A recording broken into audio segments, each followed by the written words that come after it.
CBI விசாரணைக்கு உத்தரவு போட்ட உடனேயே நிறைய விமர்சனங்கள் வருது. தாவேகா வந்து விரிவா பேசலாம். ஏன்னா கூட்டணிக்கு இது சம்பந்தமா ஒவ்வொரு நொடியும் விரிவாக நம்ம பேச வேண்டியிருக்கு. கண்டிப்பா விரிவா பேசலாம்.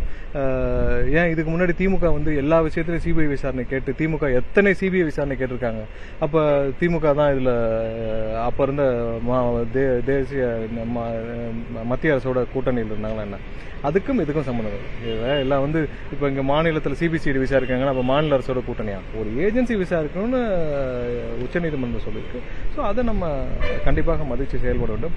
இந்த 2 வாரங்களே என்னன்னா, உயர்நீதிமன்றத்தில் மாண்புமிகு நீதிபதி செந்தில்குமார் அவர்கள் ஒரு உத்தரவை கொடுத்திருக்கிறார். அதை கண்டிப்பாக நாங்கள் பொது வழியில் அதை நாங்கள் கண்டிப்பாக விமர்சிக்க விரும்பவில்லை. நாங்கள் கண்டிப்பாக அந்த அந்த அந்த ஜட்ஜ்மெண்ட்டை நாங்கள் எதிர்த்து உச்சநீதிமன்றத்தில் தான் பேச முடியும்.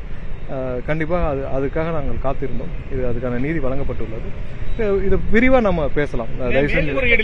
பாதிக்கப்பட்டவங்களுக்கு தெரியாமையே சில பேர் வந்து எங்க பேர்ல வந்து உங்களுக்கு தெரியும் தமிழக சிஸ்டம் எப்படி இருக்கு, அது யாரு எப்படி ஃபைல் பண்ணாங்க அதை பத்தி எங்களுக்கு தெரியல. பட் இன்னைக்கு நிறைய அதுக்கான வீடியோஸ் ஒரு சில பேர் பேசி வந்திருக்கு. ஸோ இது தமிழ்நாட்டில் உங்களுக்கு தெரியும், கரூர்ல ஒவ்வொன்றும் மிரட்டப்பட்டு ஒவ்வொருத்தரும் பிறல் சாட்சி மன்னராக இருக்கும் ஒரு கேஸுக்கே சொந்தக்காரர் திரு செந்தில் பாலாஜி அவர்கள். ஒரு கேஸ் அதனாலதான் அந்த கேஸ் வந்து சுப்ரீம் கோர்ட்டு போய் திரும்பவும் மறு விசாரணைக்கு வந்திருக்கிறது. பிறல் சாட்சி ஒரு 50 பேரையே பிறல் சாட்சி சொல்ல வச்ச செந்தில் பாலாஜிக்கு இங்க இருக்கிற 4 பேரை மிரட்டி மாத்தி பேச வைக்கிறதெல்லாம் பெரிய விஷயம் இல்ல. உங்களுக்கு தெரியும், இதை நான் வந்து விரிவா பேச வேண்டியது இல்லை. கண்டிப்பா சில நாட்கள்ல இதை பத்தி விரிவாக நம்ம பேசுவோம். பாதிக்கப்பட்டவங்க தரப்புல இருந்து உங்ககிட்ட யாராவது அணுகுனாங்களா, எங்களை மிரட்டுறாங்க அந்த மாதிரி யாராவது அணுகுனாங்களா?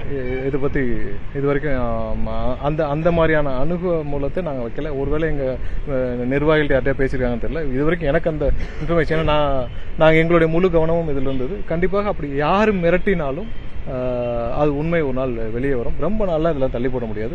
கண்டிப்பா சந்திப்போம். நன்றி. அதிமுக பொதுக்கூட்டங்களுக்கு தாவேகா கொடிகள் அதிகம் வருது. நம்ம விரிவா பேசலாம். ஒரு சில நாட்கள்ல பேசலாம். நன்றி.